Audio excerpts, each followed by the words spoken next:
میروی صاحب یہ ارشاد فرمائیے کہ حدیث شریف میں ہے کہ سرکار نے فرمایا کہ کلمے کو کثرت سے پڑھو اور اپنے ایمان کی تجدید کرو،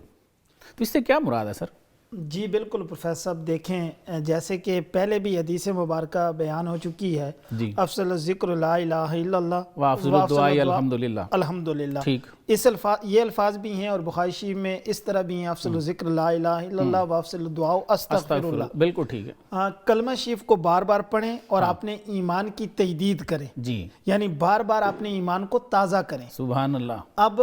روزمرہ کی گفتگو میں جو ہے وہ بندہ گفتگو کرتے ہوئے کچھ ایسے الفاظ نکل جاتے ہیں، بندے کو پتہ نہیں چلتا کہ بھائی میں نے کیا کہہ دی ہے، بالکل میری کہی ہوئی بات کہیں گناہ تو نہیں بن گئی۔ صحیح۔ اسی وجہ سے یہاں میں ناظرین سن رہے ہیں ان کو فائدہ ہوگا، آپ کے چینل کے توسل سے ایک بات کر دوں، میں اکثر کہا کرتا ہوں جو بندہ مذہبی نہ ہو، دین کے بارے میں جانتا نہ ہو، وہ دین کے معاملے میں پیچیدہ جو معاملے ہیں ان میں گفتگو نہ کرے۔ دوران گفتگو بعض اوقات بندے کے منہ سے ایسے الفاظ نکل جاتے ہیں جو اس کے لیے باعث کفر بن جاتے ہیں، حالانکہ وہ اپنی طرف سے تو اپنا سچ ہونا ثابت کرنا شروع کر دیتا ہے، یعنی رسول اللہ صلی اللہ علیہ وسلم کی ذات پہ، یہ جو حضور کے علم غیب پہ بات ہو گئی، حضور کے حاضر و ناظر پہ بات ہو گئی، حضور کے نور و بشر پہ بات ہو گئی، سرکار پہ رائے دینی تو منع ہے، حدیث شریف ہے۔ بالکل، ہم جو ہے نا اب دیکھیں ہمارا ایک المیہ بن چکا ہے کہ ہم دین کے الف کے بارے میں بھی نہیں جانتے،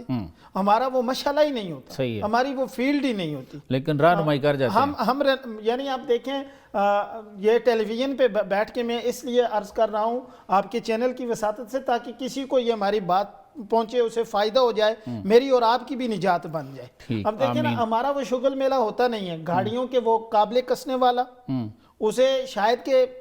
کلمہ بھی نہ آتا ہو، سیدھی طرح نماز کے احکام نہ آتے ہوں، لیکن وہ حضور کی ذات پہ یا دین کے معاملے پہ بات کرتے ہوئے، یہ جو آپ کا سوال ہے نا کہ اس کلمے کا ذکر کرو اور اپنے ایمان کی تجدید کرو، جی جی، یہ اسی زمرے میں آتا ہے کہ دوران گفتگو آپ سے کوئی کمی کجی ہو گئی، آپ کی گفتگو میں کوئی نقص آ گیا، کوئی ایسا جملہ نکل گیا ہے جو اللہ کی بارگاہ میں پسندیدہ نہیں ہے، تاجدار مدینہ صلی اللہ علیہ وسلم کی بارگاہ میں پسندیدہ نہیں ہے، تو اس وجہ سے آپ اس کلمے کی کثرت کریں اور اپنے ایمان کی تجدید کریں۔ نبی پاک صلی اللہ تعالیٰ علیہ وآلہ وسلم کا حلقہ لگا ہوا ہے، تاجدار مدینہ صلی اللہ تعالیٰ علیہ وآلہ وسلم آپ تشریف فرمائیں، صحابہ کا جرمٹ ہے، ایک صحابی کھڑا ہوتا ہے، عرض کرتا ہے یا رسول اللہ صلی اللہ علیہ وسلم جب ہم آپ کی بارگاہ میں ہوتے ہیں تو ہمارا ایمان اعلیٰ درجے پہ ہوتا ہے، کمال کے درجے پہ ہوتا ہے، اور جب ہم گھر جاتے ہیں تو